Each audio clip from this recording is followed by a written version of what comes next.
Host, hey everyone, welcome back to Your Podcast Name.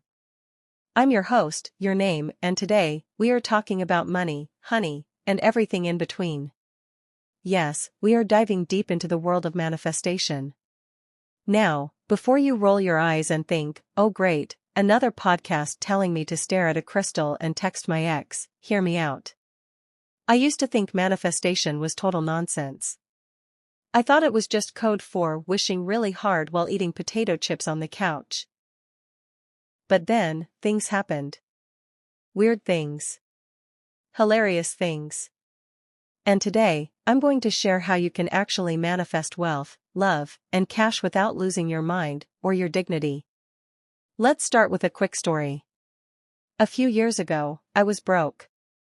Not I can't afford Starbucks broke, but I'm looking at the expired yogurt in my fridge like it's a gourmet meal broke. I decided to try this manifestation thing. I made a vision board. I pasted a picture of a sleek, black sports car and a giant stack of cash.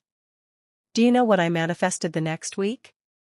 A toy Hot Wheels car matching the exact model, dropped by a toddler in front of my apartment, and a $5 bill I found in the pocket of my winter coat that smelled like old mints.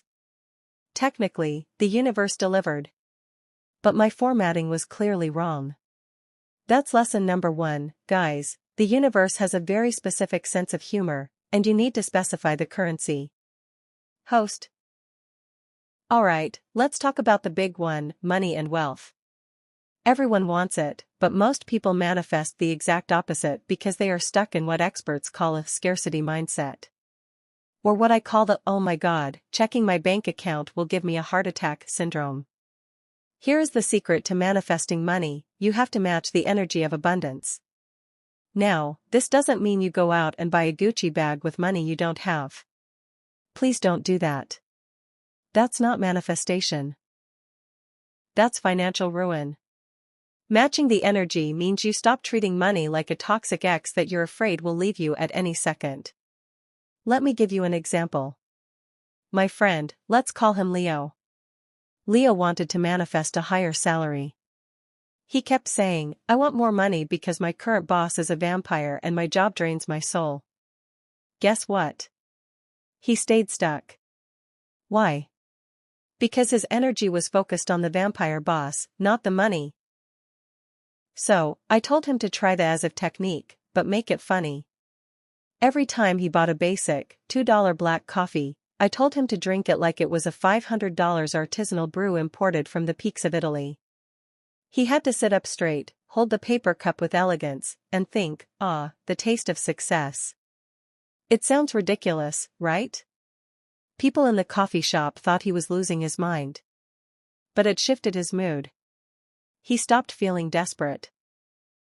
2 months later, a recruiter reached out to him on LinkedIn out of nowhere for a position that paid 40% more. How do we manifest love? Most people think it's about writing down a list of 50 traits. Must be 6 feet tall, love dogs, have a stable job, and look like a Hollywood actor, but have the loyalty of a golden retriever. Here's the plot twist. You don't manifest what you want, you manifest what you are.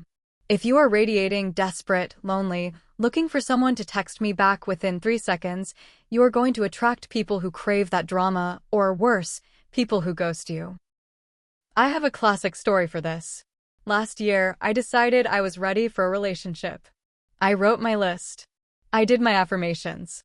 But every night, I was sitting at home in my sweatpants, swiping on dating apps until my thumb hurt, sighing loudly. I was radiating rescue me energy. One day, I got annoyed. I said, you know what? Screw it. I am going to date myself. I put on my nice clothes. I booked a table for one at a fancy Italian restaurant. I ordered the expensive pasta and a great dessert. I wasn't looking at my phone. I was just enjoying the food, laughing at my own jokes in my head. I felt like a main character. And guess what? The waiter didn't fall in love with me. This isn't a movie. But as I was walking home, someone accidentally bumped into me, spilled a little bit of their water on my shoe, apologized profusely, and asked for my number to make it up to me. We ended up dating for 6 months. The magic didn't happen because I was looking for it.